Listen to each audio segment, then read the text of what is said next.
Welcome back to Smart Garden, fellow gardeners. If you're watching this because your pepper plants are giving you grief, you've come to the right place. I've been growing peppers for over a decade, and let me tell you, there's nothing quite like the satisfaction of harvesting your own perfectly ripe bell peppers, fiery jalapenos, or sweet banana peppers right from your garden. Behind me, you can see my thriving pepper patch with plants loaded with colorful fruits. But trust me, it wasn't always this way. Every gardener faces pepper plant challenges, and today we're tackling the 7 most common problems that can turn your pepper dreams into a gardening nightmare.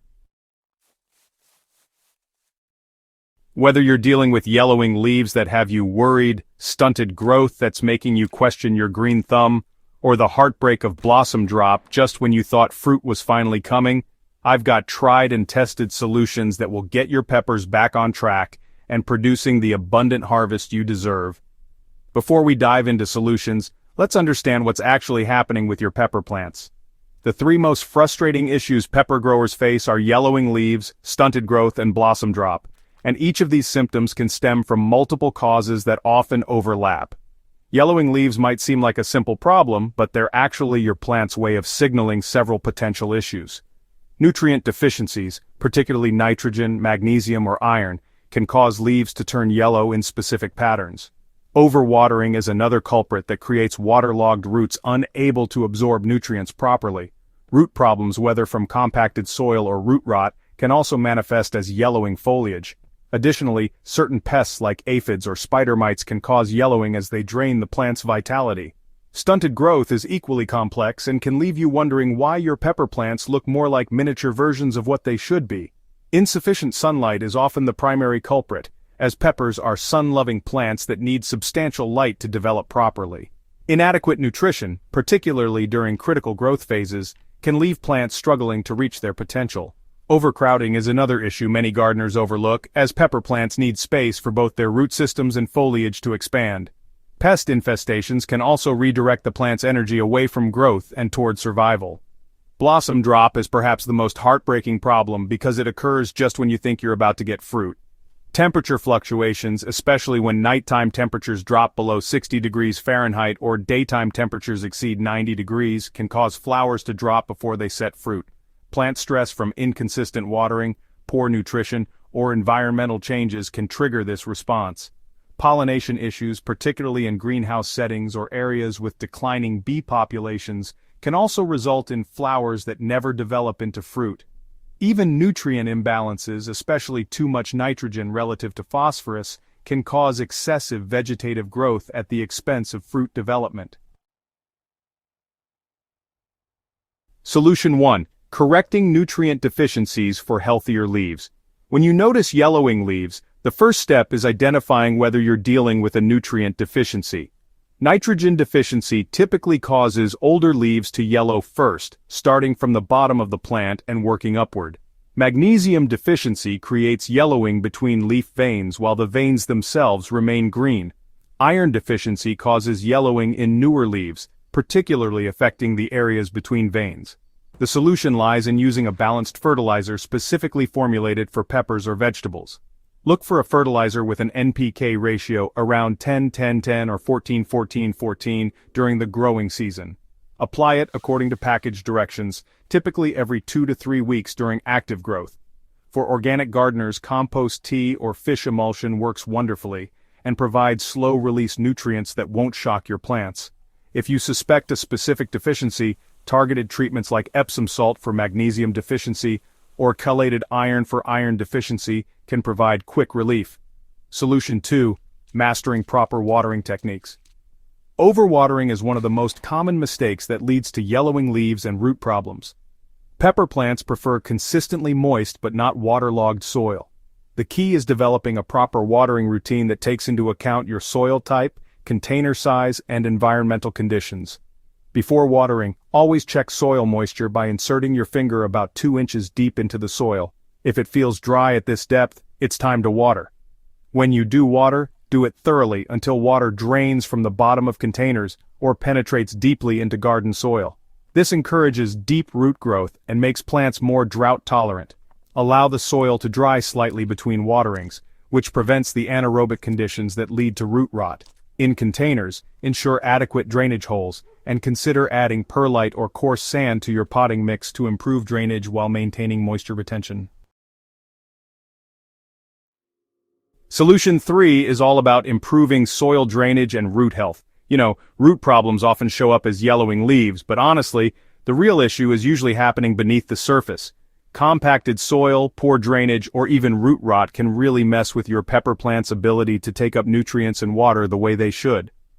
Improving soil drainage starts with understanding your soil composition.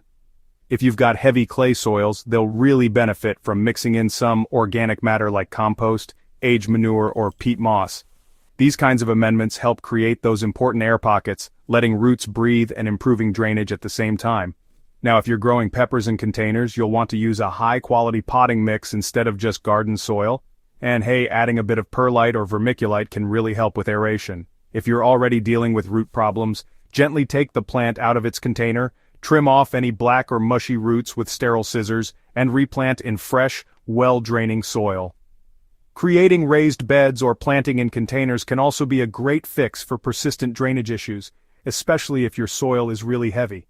Now, moving on to Solution 4, maximizing sunlight for optimal growth.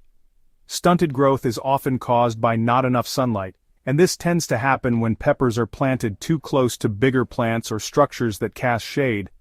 Pepper plants really need at least 6 hours of direct sunlight every day, but honestly, 8 to 10 hours is ideal if you want maximum growth and a good fruit set. It's a good idea to evaluate your planting location throughout the day just to make sure your peppers are getting enough light. If you're using containers, you've got the flexibility to move your plants to sunnier spots whenever you need to. In garden beds, think about pruning nearby trees or shrubs that could be casting unwanted shade on your peppers. And if you're growing indoors or in a greenhouse, supplemental grow lights can give your plants the light they need. LED grow lights in particular are both effective and energy efficient. Just remember, not getting enough light can stunt your plant's growth and make them more likely to get diseases or pest problems. Solution 5 is all about providing consistent nutrition throughout the growing season. If your peppers are showing stunted growth, it often means they're just not getting enough nutrition, especially during those critical growth phases. Peppers are heavy feeders, so they really do need a steady supply of nutrients from planting all the way through to harvest. Start with a balanced fertilizer when you transplant your seedlings, and then adjust your feeding schedule as your plants develop. During the vegetative growth phase, peppers appreciate a little more nitrogen to help with leaf and stem growth. But as soon as they start flowering, it's time to cut back on nitrogen and increase phosphorus and potassium to encourage flowers and fruit. It's a good idea to side dress your plants with compost or aged manure about once a month, and consider using a slow-release fertilizer for steady nutrition over time. Liquid fertilizers can give a quick boost, but be careful not to overdo it. Too much fertilizer can mean lots of leaves but not much fruit. Now, Solution 6 is making sure your plants are spaced properly and have good air circulation. Overcrowding is a sneaky cause of stunted growth that a lot of gardeners overlook. Pepper plants need enough space for their roots and foliage to grow, and poor air circulation can make it easier for diseases to take hold. Space your pepper plants about 18 to 24 inches apart in garden beds, and keep your rows 2 to 3 feet apart. This gives each plant plenty of sunlight and airflow, and it helps prevent root competition. If you're growing in containers, use pots that are at least 3 to 5 gallons per plant so the roots have enough room. Good air circulation is just as important as spacing. It helps prevent fungal diseases and lets your plants transpire efficiently. Try not to plant peppers too close to walls or fences where air movement is limited, and if you're growing in a greenhouse, using fans can really help keep the air moving. Solution 7 is about preventing blossom drop through environmental management. Blossom drop is probably the most frustrating issue because it happens just when you're expecting those first fruits to develop. The key here is to maintain consistent environmental conditions and support healthy plant development all season long. Temperature management is really crucial during flowering. Protect your plants from wild temperature swings by using row covers during cool nights or shade cloth when it gets too hot during the day. Keep your soil moisture consistent since both drought stress and overwatering can trigger blossom drop. Also, avoid high nitrogen fertilizers when your plants are flowering, as too much nitrogen can actually encourage leafy growth at the expense of flowers.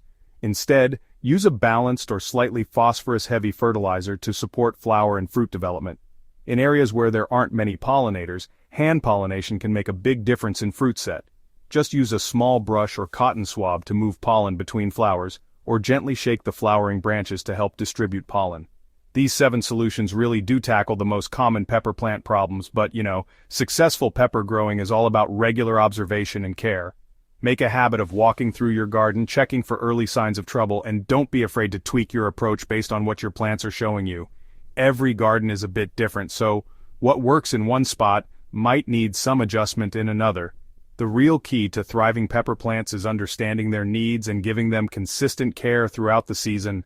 With the right nutrition, plenty of sunlight, proper watering, and attention to environmental factors, your pepper plants will reward you with bountiful harvests of delicious homegrown peppers.